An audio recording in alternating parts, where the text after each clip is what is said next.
Genuinely लोग ये सोचते हैं कि कायरोप्रैक्टर ट्रीटमेंट बहुत पेनफुल होता है और रैंडमली क्लिक दिए जाते हैं और बहुत थ्रस्ट होता है, पावरफुल थ्रस्ट होता है। तो मैं उनको एक गलतफहमी दूर करना चाहता हूँ कि बहुत जेन्युइन और प्रॉपर तरीके से साइंटिफिक ट्रीटमेंट है।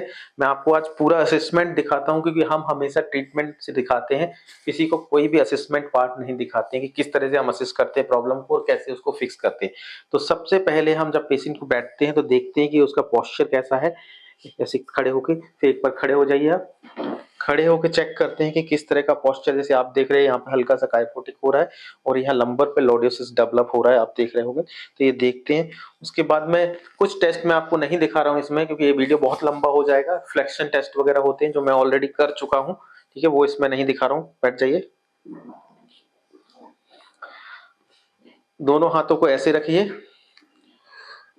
जस्ट मैं ये चेक कर रहा हूँ कि जॉइंट के अंदर मोबिलिटी कितनी है और कौन सा हाइपर मोबाइल है और कौन सा हाइपो मोबाइल है।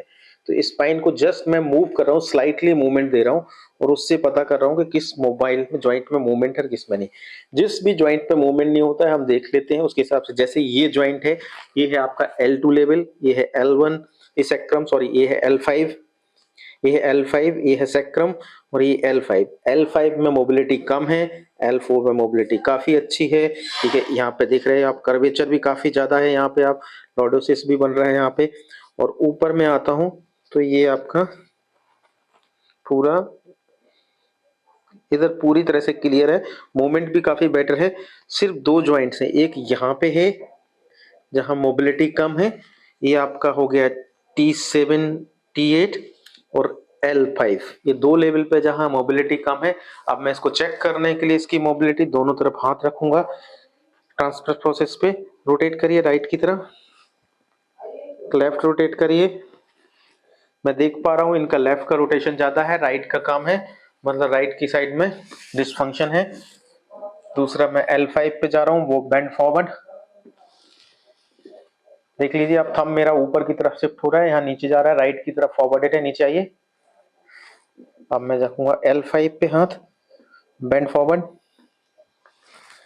सेम सुपिनेटेड है, नीचे इंफीरियर है, सुपीरियर इंफीरियर है। रोटेशन करिए इसी में, अपोजिट साइड लेके जाइए। ओके, नाउ साइड बेंड करिए, राइट साइड नीचे लाइए, उधर की तरफ ले जाइए लेफ्ट के साइड में। तो आप देख रहे हैं ये जो है, मैंने बोला L5 सुपिनेशन में है, तो इसको हम बोलते हैं PRI डिस्फंक्शन जो है L5 पे। पहले मैं इसको करेक्शन दूंगा L5 पे, उसके बाद में आऊंगा मैं T7 पे जो लेफ्ट साइड में है, अपोजिट साइड डिस्फंक्शन है, उसको करेक्ट करूंगा। सिर्फ सिंपल दो मूवमेंट करने से ही काफी इंप्रूवमेंट आएगा। लेटिए, हैंड्स को होल्ड किया मैंने, L4 L5 L5 पे होल्ड कर दिया, सेम पोजीशन बनाई हाथ की वहां पे। अपोजिट यहाँ से होल्ड करके रखूंगा, अपोजिट लेग को, ऊपर वाले लेग को बेंड करूंगा, नीचे स्ट्रेट करिए, मूवमेंट लाए L5 पे। अब मैंने L5 से पुल कर दिया, अब ये ऑलरेडी सुपिनेशन में है, मतलब ये वर्टिब्रा ऐसे मूव किया है। अब मैं इसको डाउनवर्ड करने के लिए मैंने यहाँ से जस्ट पुश किया, या तो यहाँ से इस तरह से हुक कर सकते हो, और नीचे की तरफ पुल करूंगा इसको, सेलेक्ट किया टिश्यू को और जस्ट मूवमेंट दिया, that's it. Do you feel click? ठीक है, तो इस सिंपल बहुत माइल्ड सा क्लिक आया है, लेकिन वो नीचे की तरफ पुल हो गया vertebra, that's it, only that much required. ऐसा नहीं है कि राइट साइड भी करना है, लेफ्ट साइड भी करना, वो सब कुछ नहीं करना होता है। अपोजिट साइड टर्न करिए। अब जैसा मैंने बताया था कि ये T7 पे और T8 के बीच में एक वर्टिब्रा है, जहां पे ये आपका T7 होगा, स्कैपुला बॉर्डर से, इंफीरियर बॉर्डर और स्कैपुला से, ये पेनफुल भी है थोड़ा सा, ठीक है ना। ये वर्टिब्रा है, ये इस साइड में इंफीरियर है, इधर की तरफ सुपीरियर है। तो जो सुपीरियर है उसको इंफीरियर डायरेक्ट करना है, तो मैं यहाँ स्लैक करूंगा टिश्यू को, अपोजिट साइड स्लैक कर दूंगा टिश्यू को। पेशेंट से बोलूंगा ब्रीद इन करने के लिए, जैसे ही पेशेंट ब्रीद आउट करेगा, breathe out, simple, just that's it. You feel click right? So ये सिंपल दो मूवमेंट किया, ये स्पाइन में पूरा ऊपर से नीचे तक। ऐसा जरूरी नहीं है कि पूरा लंबर स्पाइन से लेके सर्वाइकल स्पाइन तक करेक्ट करना है, लेकिन अगर आप C2 वर्टिब्रा को साथ में करेक्ट करते हो, क्योंकि वो सेक्रम से कनेक्टेड होती है, तो बहुत हेल्पफुल होती है।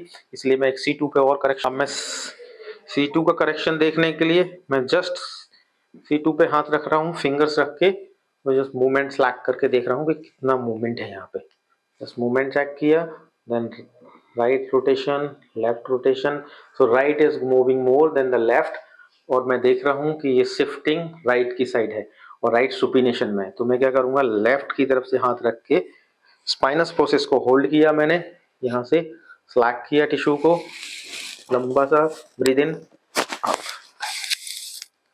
Just 3 clicks and whole spine is correct. And आप पेशेंट से कुछ पूछ लेते हैं कि उनको कोई पेनफुल लगा ये 3 मूवमेंट होने पे, कुछ पेनफुल लगा? नहीं, not at all, very comfortable.